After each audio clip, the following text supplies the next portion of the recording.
and we 77,000 of those this week. The remaining amount of the reverse income tax credit will be paid in November and December.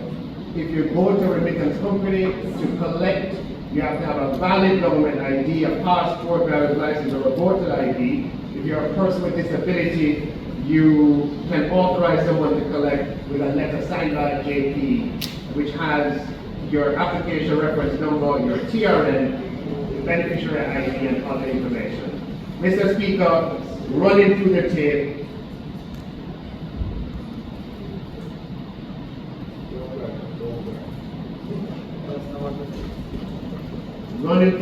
Mr. Speaker.